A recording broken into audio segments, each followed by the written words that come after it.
अस्सलाम वालेकुम my dear students. आज हम डिस्कस करेंगे industrially important compounds of S block elements. ये जो एस ब्लॉक वाले एलिमेंट्स हैं ना, ये बहुत सारे कंपाउंड्स बनाते हैं, लेकिन आज हम उन्हीं कंपाउंड्स के बारे में डिस्कस करेंगे जो कंपाउंड्स इंडस्ट्री के अंदर लार्ज अमाउंट में बनाए जाते हैं एस ब्लॉक एलिमेंट्स के। वैसे तो एस ब्लॉक वाले एलिमेंट्स बहुत सारे कंपाउंड्स बनाते हैं और इनके बहुत सारे कंपाउंड्स इंडस्ट्री के अंदर बनाए जाते हैं। हम सारे कंपाउंड्स की स्टडी नहीं करेंगे इस चैप्टर में। इस चैप्टर में कुछ इम्पॉर्टेंट कंपाउंड्स जो डेली लाइफ में बहुत ज़्यादा इस्तेमाल होते हैं, हम सिर्फ उन्हीं कंपाउंड्स के बारे में डिस्कस करेंगे, ठीक है, वो भी एस ब्लॉक एलिमेंट्स के, ठीक है। तो मैंने लिखा है industrially important compounds of S block.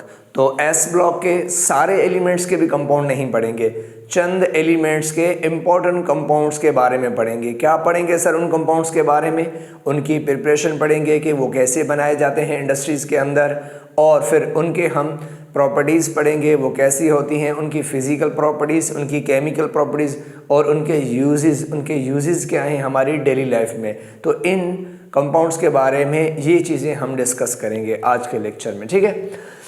तो आज 4 कंपाउंड तो हम सोडियम के पढ़ेंगे, 4 कंपाउंड इंपॉर्टेंट सोडियम के पढ़ेंगे। कौन कौन से? एक सोडियम क्लोराइड, दूसरा सोडियम कार्बोनेट, तीसरा सोडियम बाइकार्बोनेट और चौथा सोडियम हाइड्रोक्साइड। 4 कंपाउंड हम सोडियम के पढ़ेंगे। एक कंपाउंड मैग्नीशियम का पढ़ेंगे जिसका नाम मैग्नीशियम सल्फेट है, और 2 कंपाउंड ना हम कैल्शियम के पढ़ेंगे इंपॉर्टेंट। कौन कौन से? एक कैल्शियम सल्फेट और दूसरा ब्लीचिंग पाउडर, कैल्शियम हाइपोक्लोराइड भी इसे कहते हैं। तो ये 7 कंपाउंड्स इंपॉर्टेंट कंपाउंड्स हैं एस ब्लॉक एलिमेंट्स के। तो इनके बारे में हम इस चैप्टर में डिस्कस करेंगे वन बाय वन। तो सबसे पहले आ जाए सोडियम क्लोराइड के बारे में डिस्कस करते हैं। सोडियम क्लोराइड का फार्मूला आपको पता है NaCl। सोडियम क्लोराइड को हम टेबल सॉल्ट भी कहते हैं, और इसे हम कॉमन सॉल्ट भी कहते हैं, और इसे हम रॉक सॉल्ट भी कहते हैं। ये तीनों नाम इसके हैं, ज़हन में रखा। कभी अगर आपसे पूछे रॉक सॉल्ट या कॉमन सॉल्ट का फार्मूला क्या है, तो भी आप NaCl बताएंगे, और टेबल सॉल्ट का तो भी आप NaCl बताएंगे, ठीक है। अच्छा, अब सोडियम क्लोराइड के बारे में अगर मैं आपको बताऊं, सोडियम क्लोराइड जो है ना, ये हमें बना हुआ मिलता है। ज़्यादातर हमें सोडियम क्लोराइड बना हुआ मिलता है, हम इसकी सिर्फ इंडस्ट्री में सफाई करते हैं, उसके बाद हम इसको यूज़ करते हैं, ठीक है। तो मैंने लिखा है हम सोडियम क्लोराइड को बनाएंगे नहीं इंडस्ट्री में। आज के लेक्चर में हम सोडियम क्लोराइड बना हुआ उठाएंगे, उसकी सफाई कर देंगे, ठीक है। तो मैंने यही लिखा है कि सोडियम क्लोराइड हम बनाएंगे नहीं इंडस्ट्री में, बल्कि ये हमें बना हुआ नेचुरली मिलता है, ठीक है। हम इसको इंडस्ट्री में ले जाते हैं और इसकी सफाई करते हैं, उसके बाद हम इसे यूज़ करते हैं, ठीक है। तो मैंने यहाँ लिखा है नेचुरली सोडियम क्लोराइड ना हमें नेचुरली 3 जगहों में मिलता है। सोडियम क्लोराइड हमें नेचुरली बना हुआ मिलता है 3 जगहों पे। नंबर 1, सोडियम क्लोराइड कहाँ का मिलता है? एक तो नेचुरली रॉक सॉल्ट्स, इसके बड़े बड़े पहाड़ हैं, ठीक है, ये पहाड़ों की फॉर्म में हमें मिलता है सोडियम क्लोराइड। तो मैंने कहा इसकी रॉक सॉल्ट की फॉर्म में बहुत सारे इसके बड़े बड़े पहाड़ हैं, ठीक है। और large deposit in Khewra Jhelum side. सबसे ज़्यादा इस सोडियम क्लोराइड का जो पहाड़ है, सबसे ज़्यादा जो इसका पहाड़ है, वो कहाँ डिपॉजिट है, कहाँ जमा है? वो सारा हमारे पाकिस्तान के अंदर, वो झेलम साइड खेवड़ा है ना सर, वहाँ पर ये सारा NaCl। तो हमारे पास जो NaCl आता है वहाँ से आता है, साफ़ होगा, ठीक है। तो इसका मतलब है कि सोडियम क्लोराइड नेचुरली पहाड़ रॉक्स की फॉर्म में मिलता है, और इसका ज़्यादा से सबसे बड़ा जो रॉक है, जो डिपोजिशन है, वो कहाँ है? वो पाकिस्तान खेवड़ा के अंदर है। और NaCl जो है ना, ये हमें सी वाटर में भी मिलता है, समंदर के पानी में भी सोडियम क्लोराइड मिलता है। कितना? 3% बहुत ज़्यादा है, ठीक है। तो 3% हमें सोडियम क्लोराइड नेचुरली सोडियम सी वाटर के अंदर हमें मिलता है, ठीक है, बनाओ। और तीसरा सोडियम क्लोराइड जो है ना, हमें अंडरग्राउंड से भी मिलता है, ज़मीन से अंदर से भी मिलता है। आपको पता है कभी कभी कहीं कहीं ज़मीनों से आपको पता है कि बहुत ही मतलब कि कड़वा पानी निकलता है, काफ़ी सॉल्टी पानी निकलता है। वो इसलिए कि उस पानी के अंदर NaCl की क्वांटिटी बहुत ज़्यादा होती है। तो लार्ज NaCl की वजह से ना वो पानी काफ़ी क्या होता है, नमकीन होता है, सॉल्टी होता है। तो हमने कहा कि ये NaCl ना हमें ज़मीन से भी मिलता है, कुछ कुछ एरिया से, ठीक है। ज़मीन से तो मिलता है, लेकिन सेचुरेटेड सोल्यूशन की फॉर्म में मिलता है। मीन्स ज़मीन से कहीं कहीं पानी के साथ साथ ना सॉल्ट भी मिलता है बहुत, कुछ सॉल्ट उसमें डिजोल्व होता है और कुछ उसमें अनडिजोल्व होता है। सैचुरेटेड सॉल्यूशन कहते हैं ऐसा सॉल्यूशन जिसमें कुछ अमाउंट सॉलिड की डिजोल्व हो और कुछ अमाउंट उसमें इनसॉल्युबल भी हो, अनडिजोल्व भी हो, हम ऐसे सॉल्यूशन को सैचुरेटेड सॉल्यूशन कहते हैं। और इसी सैचुरेटेड सॉल्यूशन को ना हम ब्राइन नाम देते हैं, क्या कहते हैं, ब्राइन कहते हैं। तो हमें ये जो सोडियम क्लोराइड है हमें ज़मीन से पानी के साथ साथ भी हमें मिलता है, कुछ डिजोल्व होता है पानी में और कुछ अनडिजोल्व भी होता है। मतलब ये हमें सोडियम क्लोराइड ज़मीन से पानी के साथ साथ भी हमें मिलता है नेचुरली। तो ये NaCl हमें 3 जगहों पे हमें नेचुरली बना हुआ मिलता है, रॉक फॉर्म में और सी वाटर में और अंडरग्राउंड से मिलता है। ठीक है, तो चलें अब आगे चलते हैं। हमने कहा इन ट्रॉपिकल रीजन्स, ये जो ट्रॉपिकल एरियाज़ होते हैं ना, ट्रॉपिकल एरियाज मीन्स जहाँ पर ज़्यादा बहुत गर्मी होती है, ठीक है, वहाँ उनको ट्रॉपिकल रीजन्स कहते हैं। तो जहाँ ज़्यादा गर्मी होती है वहाँ ट्रॉपिकल रीजन्स वाले NaCl कहाँ से लेते हैं? एक्चुअली क्या है ना, कुछ ऐसे कंट्रीज़ हैं जहाँ पर ये NaCl जो होता है ना वो पहाड़ों की फॉर्म में नहीं मिलता।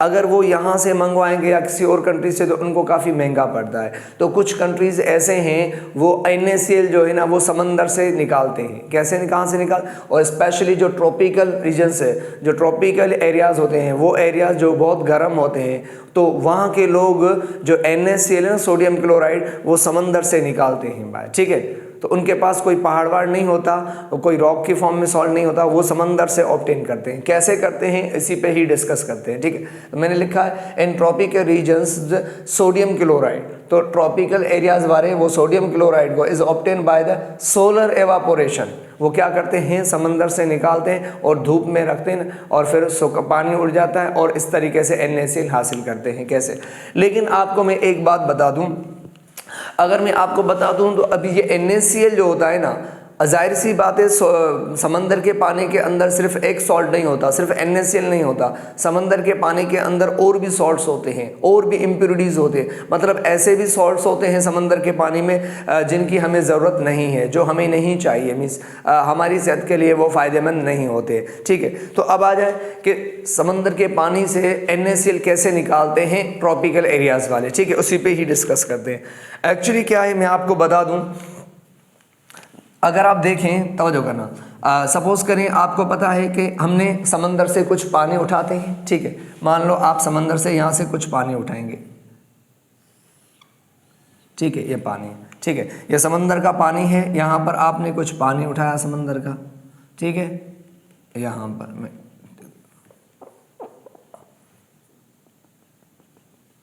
ठीक है, ये पानी है समंदर का। अब मान लो इस पानी के समंदर के अंदर ना बहुत सारे क्या पड़े हैं, मैंने कहा कि और भी सॉल्ट्स पड़े हुए हैं, सोडियम क्लोराइड भी पड़ा हुआ है मान लो। तो ये सोडियम क्लोराइड है। सोडियम क्लोराइड आपको पता है पानी में ना डिज़ोल्व होता है, ये डिज़ोल्व की फॉर्म में पड़ा होता है। ठीक है, ये ज़हन में रख लेना कि ये NaCl जो है ये डिज़ोल्व। इसी तरह समंदर सी वाटर के अंदर और भी सॉल्ट होते हैं, जैसे मैग्नीशियम क्लोराइड भी होता है इसमें, मैग्नीशियम क्लोराइड, और ये मैग्नीशियम क्लोराइड्स भी होते हैं इसमें। ठीक है, ये मैग्नीशियम क्लोराइड, यहाँ पर मैं लिख देता हूँ, ये मैग्नीशियम क्लोराइड। मैग्नीशियम क्लोराइड ना डिज़ोल्व होता है। ठीक है, इसी तरह कैल्शियम क्लोराइड भी होते हैं इसमें, यहाँ पर मैं लिख रहा हूँ ये कैल्शियम क्लोराइड भी होते हैं इसमें। ठीक है, इसी तरह इसमें बेरियम क्लोराइड भी होते हैं, बेरियम क्लोराइड भी होते हैं इसमें। तो कहने का मतलब ये है कि ये समंदर का पानी है, इसमें ना बहुत सारे सॉल्ट डिज़ोल्व होते हैं। हमें क्या चाहिए, हमें NaCl चाहिए, हमें magnesium chloride, calcium chloride, barium chloride नहीं चाहिए। हमें इसकी ज़रूरत है क्योंकि ये हमारे लिए बहुत ही इंपॉर्टेंट होता है। हम इसे खा सकते हैं, इनको नहीं खा सकते, ये बहुत इंपॉर्टेंट है NaCl। ठीक है, तो कहने का मतलब ये है कि मान लो अब ये समंदर का पानी है, हमें ये NaCl, और एक दो बात, ये सारे सॉल्ट इसमें डिज़ोल्व होते हैं, घुले हुए होते हैं। ठीक है, अब इन NaCl को इस पानी से कैसे निकालें। ठीक है, अगर मान लो अगर मैं इस समंदर के पानी को, जो ट्रॉपिकल एरियाज वाले होते हैं ना उनके पास बड़े बड़े प्लॉट्स होते हैं, बहुत बड़े बड़े प्लॉट्स होते हैं। मान लो ये बड़े बड़े इनके पास ऐसे प्लॉट्स होते हैं, मान लो ये एक प्लॉट है। इसी तरह अगर आप देखेंगे ये प्लॉट होते हैं, ठीक है। इनके पास बड़े प्लॉट्स होते हैं। मान लो ये एक प्लॉट है, ठीक है। वो क्या करेंगे, अगर मान लो अगर ये समंदर का कुछ पानी ही, अगर मैं ये समंदर का पानी इस प्लॉट पे फेंक दूं, ये प्लॉट बहुत बड़ा होता है और यहाँ पर बहुत ज़्यादा धूप गिरती है, ठीक है। तो अगर ये यहाँ पर क्या होगा, अगर ये समंदर का पानी मैं डायरेक्ट इसमें प्लॉट पे फेंक दूँ तो क्या होगा, मुझे आप बताओ। आप कहेंगे सर ये NaCl भी इधर होगा और मैग्नीशियम क्लोराइड भी होगा और इसी तरह कैल्शियम क्लोराइड भी होगा और इसी तरह बेरियम क्लोराइड भी होगा और इनके साथ और क्या होगा, इनके साथ पानी भी होगा। ये H2O भी होगा, H2O भी होगा, H2O भी होगा। तो अगर समंदर का पानी अगर आप डायरेक्ट प्लॉट पे फेंकेंगे और क्या होगा, फिर इस पानी इस सोल्यूशन के ऊपर क्या लगेगी, इस सोल्यूशन के ऊपर ना धूप लगेगी, क्या लगेगी, सोलर होगा।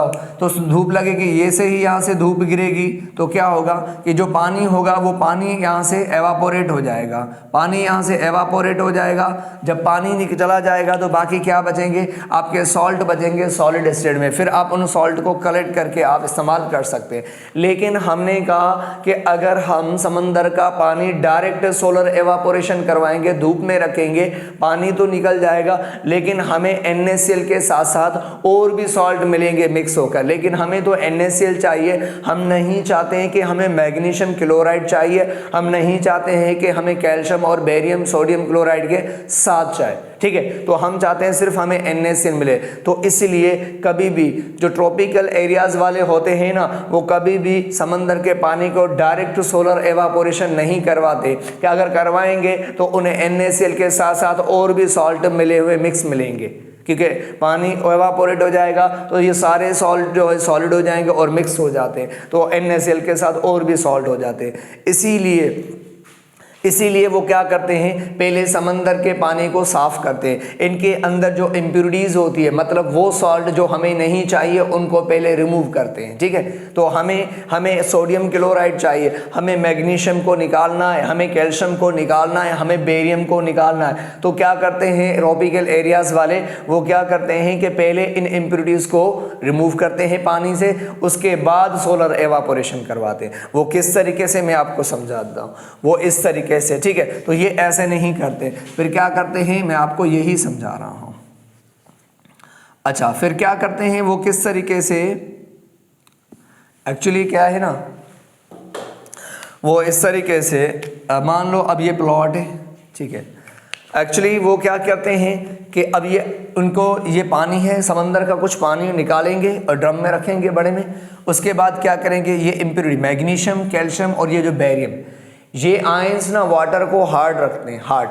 तो आपसे पूछा जाएगा कि पानी के अंदर जो हार्डनेस होती है वो कौन से आयन की वजह से, सॉल्ट की वजह से, मैग्नीशियम और कैल्शियम की वजह से, और बेरियम भी करता है, ठीक है। तो ये हार्डनेस पैदा करते हैं पानी में। पानी जो होता है ना कड़वा बहुत ज़्यादा, ये समंदर का पानी खारा होता है, वो इनकी वजह से, मैग्नीशियम, कैल्शियम और बेरियम की वजह से। तो ये आयंस ना पानी को जो है ना हार्ड वाटर करते हैं, ठीक है। तो इन आयंस की वजह से हार्ड होता है, ठीक है। अब हम चाहते हैं क्या, कि हम चाहते हैं कि इन मैग्नीशियम, कैल्शियम और बेरियम को निकालना। तो इनको निकालने के लिए क्या करते हैं, इनके अंदर केमिकल्स इस्तेमाल किए जाते हैं, ठीक है। क्योंकि ये डिजोल्व होते हैं पानी में, इनको अलग करना काफ़ी मुश्किल होता है, तो डिजोल्व में से तो नहीं कर सकते। तो इसीलिए मैग्नीशियम, कैल्शियम और बेरियम को निकालने के लिए इनके साथ ना इस पानी में ना कुछ और केमिकल इस्तेमाल करते हैं। वो केमिकल जैसे ही ऐड करेंगे तो मैग्नीशियम, कैल्शियम और बेरियम को ये सॉलिड हो जाएंगे, प्रेसिपिटेट कर देंगे, और फिर प्रेसिपिटेट करके हम इनको बाहर निकाल देंगे फिल्टर करके, ठीक है। इसी तरह चलें, मैग्नीशियम को निकालने के लिए कौन सा इस्तेमाल किया जाता है, आपको पता है कि मैग्नीशियम किस फॉर्म में निकलता है। ये जो मैग्नीशियम है ना, ये हाइड्रोक्साइड की फॉर्म में निकलता है। किस फॉर्म में निकलता है, हाइड्रोक्साइड। तो मैग्नीशियम को निकालने के लिए इसमें क्या इस्तेमाल करते हैं, ये सोडियम हाइड्रोक्साइड इस्तेमाल करते हैं। क्या इस्तेमाल करेंगे, सोडियम। अब जैसे ही सोडियम हाइड्रोक्साइड डालेंगे पानी में, जैसे ही पानी में ऐड करेंगे तो सोडियम हाइड्रोक्साइड आके क्या हो जाएगा, ये डिजोल्व हो जाएगा। ये सोडियम हाइड्रोक्साइड डिजोल्व हो जाएगा और उस सोडियम हाइड्रोक्साइड से क्या आएंगे, तवज्जो करना, जैसे ही सोडियम हाइड्रोक्साइड पानी में जाएगा वो डिजोल्व हो जाएगा, उसके OH अलग हो जाएंगे और उसके OH अलग हो जाएंगे और उसका मैग्नीशियम आयन अलग हो जाएगा। जैसे ही OH अलग हो जाएंगे तो क्या होगा कि इस पानी में जो मैग्नीशियम के आयन पड़े होते हैं ना, तो ये क्या होते हैं कि ये मैग्नीशियम के आयन इन OH के साथ मिल जाते हैं। मैग्नीशियम के आयन OH के साथ मिल जाते हैं और मिलकर क्या बना लेते हैं, ये बना लेते हैं मैग्नीशियम हाइड्रोक्साइड बना लेते हैं, मैग्नीशियम हाइड्रोक्साइड बन जाता है। अब ये मैग्नीशियम हाइड्रोक्साइड ना वाटर इनसॉल्युबल होता है, जैसे ही ये पानी में बनेगा तो ये प्रेसिपिटेट हो जाएगा सॉलिड की फॉर्म में, इनसॉल्युबल हो जाएगा, ये पानी में डिसॉल्व नहीं होता, इसलिए ना ये सॉलिड की फॉर्म में यहाँ पे रह जाएगा नीचे, ठीक है। तो इसी तरह मैग्नीशियम OH के साथ मिलके प्रेसिपिटेट सॉलिड बन जाता है और पानी में सॉलिड की फॉर्म में पड़ा होता है, इनसॉल्युबल की फॉर्म में। इसी तरह अब यहाँ पर मैग्नीशियम हाइड्रोक्साइड सॉलिड हो गया, उसके बाद कैल्शियम को निकालना है, वो डिसॉल्व पड़ा हुआ है कैल्शियम, तो कैल्शियम को निकालने के लिए इसमें क्या ऐड करेंगे, कैल्शियम को निकालने के लिए इसमें सोडियम कार्बोनेट डिसॉल्व करते हैं, क्या ऐड करते हैं, सोडियम कार्बोनेट इसमें यूज करते हैं। सोडियम कार्बोनेट जैसे ही पानी में ऐड करेंगे तो यहाँ से कार्बोनेट हिस्सा आएगा, क्या आएगा यहाँ से, सोडियम कार्बोनेट को जैसे ही पानी में ऐड करेंगे तो यहाँ से कार्बोनेट और यहाँ से क्या आएंगे, सोडियम आएंगे, ठीक है। जैसे ही पानी में ऐड करेंगे तो यहाँ से ये कार्बोनेट आएगा, सोडियम कार्बोनेट जैसे ही ऐड करेंगे तो कार्बोनेट उसका अलग हो जाएगा, सोडियम अलग हो जाएगा। जैसे ही कार्बोनेट अलग हो जाएगा तो कैल्शियम के जो आयंस पड़े हुए ना, वो कैल्शियम के आयन उस कार्बोनेट के साथ मिल जाएंगे और उस कैल्शियम के आयन कार्बोनेट के साथ मिलके क्या बना लेंगे, वो कैल्शियम कार्बोनेट बना लेते हैं। और कैल्शियम कार्बोनेट जैसे ही पानी में बढ़ेगा तो वो भी क्या होगा, वो भी इनसॉल्युबल रहेगा, वो भी पानी के अंदर क्या होगा, इनसॉल्युबल, प्रेसिपिटेट हो जाएगा, क्योंकि कैल्शियम कार्बोनेट की फॉर्म में प्रेसिपिटेट होता है, इनसॉल्युबल होता है, और मैग्नीशियम हाइड्रोक्साइड की फॉर्म में इनसॉल्युबल होता है। तो कैल्शियम को निकालने के लिए क्या ऐड करेंगे, कार्बोनेट से। कार्बोनेट क्या करते हैं, कैल्शियम को प्रेसिपिटेट कर देते हैं, ठीक है, किस फॉर्म में, कैल्शियम कार्बोनेट की फॉर्म में, और OH मैग्नीशियम को प्रेसिपिटेट सॉलिड बना दे। अब बेरियम भी डिसॉल्व पड़ा, बेरियम को कैसे निकालना है, तो बेरियम को निकालने के लिए इसमें कौन सा केमिकल यूज करते हैं, बेरियम को निकालने के लिए इसमें इस्तेमाल किया जाता है कौन सा केमिकल, इसमें केमिकल इस्तेमाल किया जाता है सोडियम सल्फेट का इस्तेमाल करेंगे, सोडियम सल्फेट, ये वाला केमिकल इस्तेमाल। तो सोडियम सल्फेट को इसमें ऐड करेंगे तो क्या बन जाएगा, ये SO4, ये सल्फेट बन जाएगा, और इसमें क्या होगा कि सोडियम के आयंस भी बन जाएंगे। क्लियर है। तो सोडियम सल्फेट जैसे ही पानी में ऐड करेंगे तो क्या होगा कि सल्फेट के आयन और सोडियम के आयन, सोडियम सल्फेट पानी में घुल जाएगा, डिसोल्व, जैसे ही डिसोल्व हो जाएगा तो उसके सल्फेट के जो आयन से वो बेरियम के साथ मिल जाएंगे, और बेरियम के साथ सल्फेट के आयन मिल जाएंगे तो बेरियम सल्फेट बन जाएगा।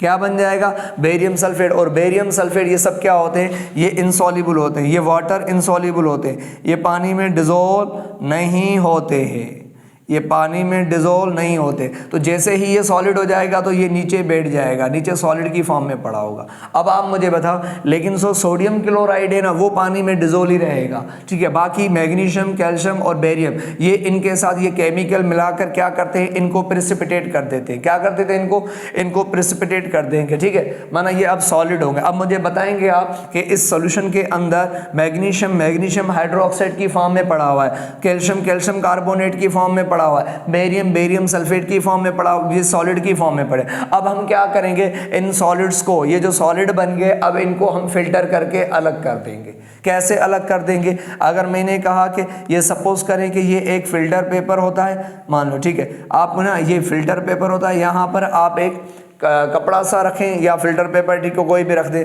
तो क्या करेंगे, अब इस पानी को इस पूरे सॉल्यूशन के पानी को अब आप इस फिल्टर पेपर पे रखेंगे। तो आपको पता है यहाँ पर पेपर या कोई कपड़ा हो सकता है कि उससे पड़ा होगा, कि जैसे ही आप ये सॉल्यूशन इसके ऊपर रखेंगे तो जो सॉलिड होंगे वो कपड़े के ऊपर रह जाएंगे। जैसे सॉलिड होंगे तो कौन से सॉलिड है, आपको पता है कि ये मैग्नीशियम हाइड्रोक्साइड सॉलिड है, ये यहाँ पर रह जाएगा, ठीक है, सॉलिड है। और इसी तरह कैल्शियम कार्बोनेट भी यहाँ पर रह जाएगा, और इसी तरह बेरियम सल्फेट भी यहाँ पर रह जाएगा। तो जो सॉलिड होंगे वो इस कपड़े पर रह जाएंगे। जैसे रेत और पानी हम कपड़े के ऊपर रखते, फिल्टर करते, तो रेत कपड़े के ऊपर रह जाती है और पानी नीचे से निकल जाता है। इसी तरह इस सॉल्यूशन को जब आप इस फिल्टर करेंगे तो जो सॉलिड होंगे वो इधर कपड़े के ऊपर रह जाएंगे, बाकी क्या बचेगा, नीचे क्या जाएगा, बाकी जो होगा आपको पता है कि वाटर और NaCl जो सोडियम क्लोराइड का सोल्यूशन है वो नीचे से यहाँ निकलेगा, ठीक है, तो वो यहाँ से रिमूव हो जाएगा। अच्छा, जो सॉल्यूशन हम साफ करके निकालते हैं हम उस सॉल्यूशन को क्या कहते हैं, हम उस सॉल्यूशन को कहते हैं फिल्ट्रेट कहते हैं। क्या कहते हैं? फिल्ट्रेट। तो ये फिल्ट्रेट जो निकलेगा इसमें सोडियम क्लोराइड और वाटर माना सॉल्यूशन होगा, ठीक है। और जो आपके ये जो बच जाते हैं, ये जो सॉलिड होते हैं जो हमें नहीं चाहिए, जिसको आपने फिल्टर करके निकाल दिया अलग, तो जो सॉलिड इनको कहते हैं रेजिड्यू कहते हैं। क्या कहते हैं हम इन्हें? रेजिड्यू। तो ये रेजिड्यू होता है, तो काम का नहीं होता, हमें नहीं चाहिए, हमें ये फिल्ट्रेट चाहिए, हमें सोडियम क्लोराइड। और ये फिल्टर करके क्या करेंगे? अब मुझे बताओ, ये सोडियम क्लोराइड, अब हमने कहा कि मैग्नीशियम, कैल्शियम और बेरियम, अब ये इम्प्योरिटी हमने निकाल दी किस फॉर्म में? मैग्नीशियम को मैग्नीशियम हाइड्रोक्साइड, कैल्शियम को कैल्शियम कार्ब, बेरियम को बेरियम सल्फेट की फॉर्म में हमने निकाल दिया। अब आपके पास फिल्टर होकर पानी और NaCl आ रहा है। अब फिल्टर करेंगे पानी और NaCl को निकाल के, अब इसको आप कहाँ रखेंगे? अब आप इसको धूप में रखेंगे। अब आप इसको धूप में रखेंगे। अब आप जब धूप में रखेंगे तो मुझे बताओ, ये NaCl होगा और NaCl के होगा, ठीक है, ये NaCl होगा। अब ये NaCl होगा और इसके साथ क्या होगा? इसके साथ पानी होगा, ये पानी होगा। अब आप फिल्टर करके सोडियम क्लोराइड और पानी, अब आप फिल्टर करके अब आप इसको बड़े प्लॉट पे फेंकेंगे, ठीक है, और धूप में रखेंगे इसको। जैसे ही धूप में रखेंगे प्लॉट पे, तो ऊपर से क्या होगा? सूरज की रोशनी आएगी, ऊपर से गर्मी है, उससे क्या होगा कि ये जो पानी के मॉलिक्यूल्स है ये एवापोरेट हो जाएंगे। जब पानी के मॉलिक्यूल चले जाएंगे तो बाकी क्या बचेगा? NaCl बचेगा। तो जैसे ही NaCl बचेगा तो इस NaCl को फिर हम कलेक्ट करके और इसको यूज़ करते हैं। तो इसी तरह कि कभी भी NaCl को डायरेक्ट नहीं, NaCl में से पहले समंदर के पानी से इम्प्योरिटी को निकाले जाता है, कैल्शियम, मैग्नीशियम और बेरियम को, उसके बाद फिल्टर करते हैं, सोडियम क्लोराइड पानी अलग हो जाता है, फिर उस सोडियम क्लोराइड के पानी को हम क्या धूप में रख दें और फिर धूप गिरती है तो पानी एवापोरेट हो जाता है। बाकी आपका जो NaCl है वो सॉलिड की फॉर्म में पड़ा होता है, फिर उसको कलेक्ट करके हम उसको यूज़ करते हैं। तो इस तरीके से सोडियम क्लोराइड को समंदर के पानी से निकालते हैं ट्रॉपिकल एरियाज वाले, ठीक है। तो चलें, मैं इसी पे ही यहाँ पर इक्वेशन की फॉर्म में मैंने लिखा है कि ट्रॉपिकल रीजन्स के अंदर NaCl हम कहाँ से निकालते हैं? सी वाटर से निकालते हैं, बाय द सोलर एवापोरेशन, मतलब वहाँ से निकाल कर हम धूप में रखते हैं, ठीक है, इस तरीके से, और पानी एवापोरेट हो जाए, हमें NaCl मिलता है। चलिए, मैंने लिखा है, लेकिन हमने कहा समंदर के पानी में बहुत सारी इम्प्योरिटीज है, तो मैंने लिखा है the impurities such as calcium, magnesium and barium, ये इम्प्योरिटीज होती है, आर रिमूव्ड, इनको निकालते हैं बाय ट्रीटिंग, किसके साथ? By treating the brine. Brine means sea water जिसमें इम्प्योरिटी है। तो हम क्या करते हैं कि जो समंदर का पानी है, जो ब्राइन है, ब्राइन ऐसे भी कह सकते हैं सोल्यूशन को, तो इसको हम किसके साथ? सोडियम कार्बोनेट इसके अंदर मिलाते हैं, सोडियम हाइड्रोक्साइड और सोडियम सल्फेट। तो ये केमिकल्स हम मिलाते हैं इस ब्राइन के अंदर, मीन्स सी वाटर के अंदर, किस लिए कि इनके अंदर जो इम्प्योरिटीज है मैग्नीशियम, कैल्शियम और बेरियम, उनको निकालने के। हमने कहा कि ये ऐड करेंगे, इससे क्या होगा? To precipitate the impurities. जो इम्प्योरिटीज अभी हमने कहा कि उनको प्रेसिपिटेट, सॉलिड बनाकर उनको निकाल दें। कैसे? या इक्वेशनली मैंने लिखा है, अगर आप देखें, जैसे ये कैल्शियम क्लोराइड है, ये कैल्शियम क्लोराइड एक्वस है, पानी में डिजोल्व है। अब इसको कैल्शियम को निकालने के लिए हमने कहा क्या इस्तेमाल करेंगे कि सोडियम कार्बोनेट। इससे क्या होगा? ये भी एक्वस है पानी, तो जैसे ही सोडियम कार्बोनेट समंदर के पानी में डालेंगे तो आपको पता है वहाँ कैल्शियम के आयंस पड़े होते हैं, ये सोडियम, तो क्या होगा? अभी अभी मैंने यहाँ पर डिस्कस किया था, ठीक है। तो कैल्शियम क्लोराइड मीन्स कैल्शियम को निकालने के लिए हमें क्या चाहिए? Sodium carbonate. तो ये सोडियम कार्बोनेट, इसका कार्बोनेट जो हिस्सा होगा वो आके कैल्शियम के साथ मिल जाएगा और कैल्शियम कार्बोनेट बन जाएगा जो कि सॉलिड होता है, और ये क्लोरीन फिर सोडियम के साथ मिलेंगे तो सोडियम क्लोराइड बन जाएगा। और सोडियम क्लोराइड हमने कहा एक्वस होता है, पानी में डिजोल्व होता है, लेकिन कैल्शियम कार्बोनेट इनसॉल्युबल होता है, सॉलिड की फॉर्म में होता है। फिर इन दोनों को क्या करेंगे? फिल्टर करके क्या करेंगे? कैल्शियम कार्बोनेट को फिल्टर करके अलग कर देंगे और हम NaCl का सोल्यूशन हासिल करेंगे। फिर इसको क्या धूप में रखेंगे और पानी उड़ जाएगा, हमें NaCl मिल जाएगा। इसी तरह यहाँ पर भी मैग्नीशियम क्लोराइड को, मैग्नीशियम को निकालना है तो क्या, इसको निकालने के लिए हम सोडियम हाइड्रोक्साइड इस्तेमाल करेंगे। क्यों? क्योंकि सोडियम हाइड्रोक्साइड इसको मैग्नीशियम को क्या देगा? OH, तो इसके OH जाके मैग्नीशियम के साथ मिलेंगे तो मैग्नीशियम हाइड्रोक्साइड बनेगा जो सॉलिड की फॉर्म में होगा, और बाकी इसके जो सोडियम है वो क्लोरीन के साथ मिलकर क्या बनाएंगे?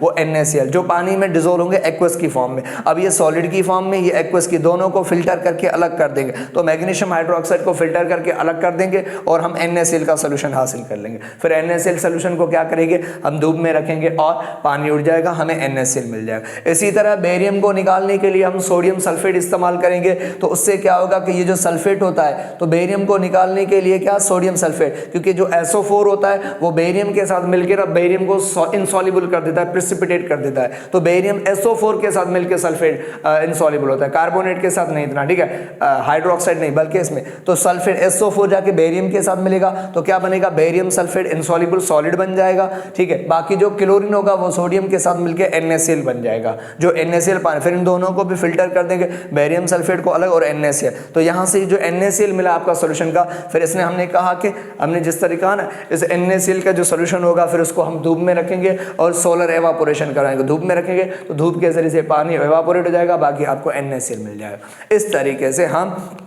निकालते हैं समंदर के पानी से NaCl, ठीक है। तो काफ़ी थोड़ा एक्सपेंसिव है, लेकिन वहाँ तो उनको सस्ता पड़ेगा ना, अगर कहीं और से मंगवाएंगे तो काफ़ी उनको खर्चा पड़ेगा, ठीक है।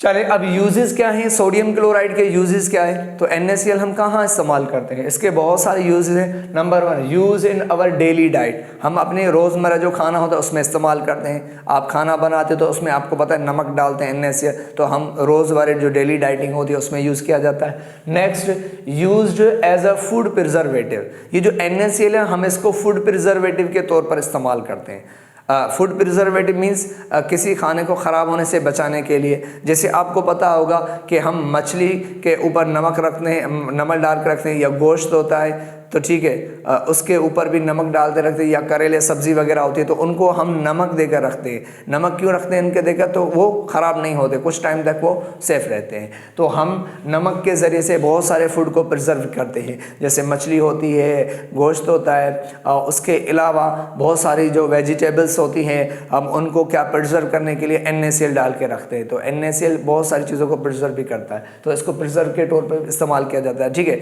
अभी भी अगर आप गाँव में देखेंगे तो वहाँ के लोग मछली में नमक दे के रखते हैं ताकि वो ख़राब ना हो, ठीक है। अच्छा, नेक्स्ट, यूज्ड इन ग्लेजन अर्थनवेयर। अर्थनवेयर मीन्स मिट्टी के बर्तन। अब आपको पता है कि जो मिट्टी के बर्तन बनाते हैं, मिट्टी के बर्तन जो बनते हैं ना, अगर डायरेक्ट बनते हैं तो वो काफ़ी क्या होते हैं, डल होते हैं, मीन्स उसमें कोई शाइनिंग नहीं होती, ठीक है।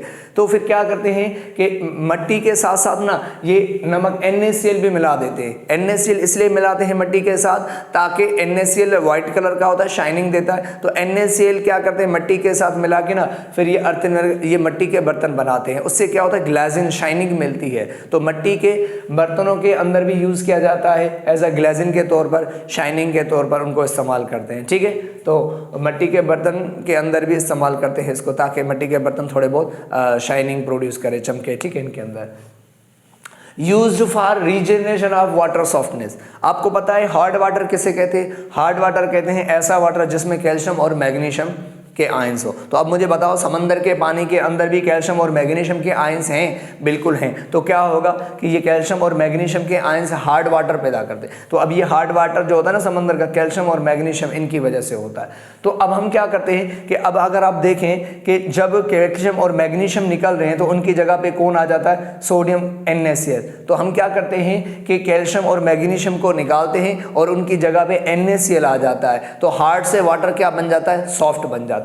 तो मैंने लिखा है used for regeneration of water softness. तो पानी को हार्ड से सॉफ्ट बनाने के लिए हम क्या करते हैं, या NaCl यूज करते हैं। तो देखें सोडियम क्लोरीन के साथ मिलकर यहाँ पे अब NaCl होगा, यहाँ से ये आयंस निकल जाएंगे तो पानी हार्ड से क्या बन जाएगा, सॉफ्ट बन जाता है। तो मैंने कहा कि वाटर को सॉफ्टनेस के लिए भी इस्तेमाल करते हैं, रीजनरेट करेगा। आपको पता है जिस पानी में कैल्शियम और मैग्नीशियम के आयंस होते हैं वो हार्ड होता है, और जिसमें सोडियम क्लोराइड हो ना पानी में वो सॉफ्ट होता है। तो हम क्या करते हैं कि हम कैल्शियम और मैग्नीशियम को निकालते और उनकी जगह पे NaCl यूज किया जाता है एज अ वाटर सॉफ्ट करने के लिए। Next, last one, used in salting out of soap. ये जो साबुन होता है ना, सोप आपको पता है, ये सोप जो होता है ना, अगर आप सोप को डिज़ोल्व करेंगे पानी में तो पानी में सोप डिज़ोल्व हो जाता है। फिर अगर आप उसी पानी के अंदर, जिसमें सोप डिज़ोल्व हो गया, अगर आप उसी पानी के अंदर सॉल्ट ऐड करेंगे तो पता है क्या होगा, जब सॉल्ट आप ऐड करेंगे तो ये होगा कि वो जो सॉल्युबल सोप होगा ना वो क्या होगा, वापस रिजेनरेट हो जाएगा। क्या हो जाएगा, रीजेनरेट हो जाएगा। मीन्स कहने का मतलब ये है, सॉल्टिंग आउट ऑफ सोप कहते हैं कि अगर सोप पानी में सॉल्युबल हो जाए, ठीक है, आपको पता है सोप को पानी में सॉल्युबल करेंगे वो सॉल्युबल हो जाएगा। अगर आप उसी सॉल्युबल सोप में अगर आप ना NaCl सोडियम क्लोराइड ऐड करेंगे तो क्या होगा कि वो सॉल्युबल जो सोप है ना वो वापस इनसॉल्युबल बन जाता है, मतलब वो वापस प्रेसिपिटेट सॉलिड की फॉर्म में हो जाता है वापस, ठीक है। तो इसीलिए, और इसे हम कहते हैं salting out of soap. Salting out of soap का मतलब होता है कि सोप को सॉल्ट के जरिए से क्या करना, वापस इनसॉल्युबल करना, सॉल्युबल। तो सोप को सॉल्युबल से इनसॉल्युबल करना with the help of salt की मदद से हम इसे कहते हैं सॉल्टिंग आउट ऑफ सोप। तो हम क्या करते हैं इस तरह। तो अगर आप देखें तो मैं आपको थोड़ा सा ये समझा दूं कि किस तरीके से सॉल्टिंग आउट ऑफ सोप होता है, ठीक है। इसको मैं मिटा देता हूं, ठीक है। अच्छा, अगर हम बात करें, देखें सॉल्टिंग आउट ऑफ सोप बहुत आसान होता है। कैसे? अगर मैं आपको बताऊं, जैसे यहाँ पर आपको पता है ये सोप होता है ना, सोप का फार्मूला क्या होता है? ये सोप का फार्मूला होता है, आपको पता है ये RCOON, ये सोप का फार्मूला होता है। This one is a soap, ठीक है, ये सोप का फार्मूला होता है। और आपको पता है ये पानी है मान लो। अब इसमें मैं सोप ऐड करूंगा, क्या ऐड करूंगा? सोप। सोप सॉल्ट होते हैं, ठीक है, ये याद रखना, सोप्स आर द सॉल्ट, क्योंकि इसमें आयंस केटाइन और एनाइन होते हैं। आपको पता है ये मान लो ये सोप्स के क्या है, ये यूनिट्स हैं, ये उसके मॉलिक्यूल है। अब ये आपको पता है ये सोप के मॉलिक्यूल्स हैं, ठीक है। अब जैसे ही आप सोप पानी में डालते हैं तो आपको पता है इनके आयंस अलग हो जाते हैं, इनके नेगेटिव आयंस अलग हो जाते हैं और इनके पॉजिटिव आयंस अलग हो जाते हैं, ठीक है। जैसे ही सोप को पानी में डालेंगे तो सोडियम अलग, केटाइन अलग और एनाइन अलग हो जाएंगे सोप के। केटाइन और एनाइन जब अलग हो जाते तो सोप घुलता जाता है, डिजोल्व होता जाता है। इस तरीके से सोप क्या हो जाएंगे, यहाँ पे ये डिजोल्व होते जाते हैं, ठीक है। तो इनके केटाइन अलग हो जाते हैं और एनाइन अलग हो जाते हैं, ठीक है। तो इस तरीके से सोप डिजोल्व हो जाएगा। अब ये सोप डिजोल्व हो गया, अब हम इसमें क्या डालेंगे, ऐड करेंगे एज NaCl यूज करेंगे। अब जैसे ही हम इसमें NaCl यूज करेंगे, NaCl जैसे ही सोडियम क्लोराइड इस पानी में डालेंगे, सोप वाले पानी में, तो वो भी क्या होगा, उसमें भी क्या होंगे, उसमें भी सोडियम क्लोराइड पानी में डिजोल्व हो जाएगा, उसके आयंस पे अलग हो जाएंगे, सोडियम आयन केटाइन अलग हो जाएंगे और क्लोराइड एनाइन अलग हो जाएंगे, ठीक है। अब मुझे आप बताओ कि पहले भी तो सोडियम के आयन पड़े हुए ना वो सोप के, लेकिन अगर आप NaCl ऐड करेंगे इस पानी में तो उससे भी क्या होगा कि सोडियम के आयंस बनेंगे। तो इससे क्या होगा कि इस पानी में, इस सोप के पानी में सोडियम की आयन की कंसंट्रेशन बढ़ जाएगी। जब सोडियम के आयन ज़्यादा हो जाएंगे तो सोडियम के आयन जब ज़्यादा हो जाते हैं तो फिर कॉमन आयन इफेक्ट पैदा होता है। मैन कॉमन आयन इफेक्ट पैदा होता है। इससे क्या होता है कि जब सोडियम के आयन ज्यादा हो जाएंगे ना तो क्या होगा कि इनमें से ज्यादा सोडियम आयन होने की वजह से इनमें से क्या होगा कि कुछ सोडियम के आयन से वापस इस एनाइन के साथ मिलके वापस प्रेसिपिटेट बन जाएंगे, वापस सॉलिड हो जाएंगे। इससे क्या होगा, ये वापस मिलके क्या करेंगे, मतलब कहने का ये है कि ये सोडियम के आयंस NaCl ऐड करने से सोडियम के आयन ज़्यादा हो जाएंगे, कॉमन आयन ज़्यादा हो जाएंगे। जब सोडियम के आयन ज़्यादा हो जाते तो उनमें से कुछ सोडियम के आयन से इस किसके साथ, इनके साथ कार्बोक्सिलेट के साथ में जुड़ जाएंगे और जुड़ने से क्या वापस सोप बन जाएगा। वापस सोप मीन्स उसके छोटे छोटे पार्टिकल सोप के सॉलिड हो जाएंगे, वापस ऐसे सॉलिड हो जाएंगे और ऊपर ये सरफेस पे जमा होते जाएंगे सरफेस पे ऐसे। तो फिर उनको क्या करेंगे, वो सॉलिड जो सोप बन जाएगा उसको कलेक्ट करके फिर इसको इंडस्ट्रीज के अंदर ऐसा ही होता है कि अगर सोप कुछ डिजोल्व हो जाता है पानी में तो उसमें सॉल्ट ऐड करके ना उसको सॉल्टिंग आउट मीन्स उसके बाहर निकालते हैं, सोप को सॉल्युबल से इनसॉल्युबल करते हैं, ठीक है। इस तरीके से वो सोप वापस इनसॉल्युबल हो जाता है विद द हेल्प ऑफ, ये कॉमन आयन इफेक्ट की वजह से होता है, अगर आपने पढ़ा होगा, ठीक है।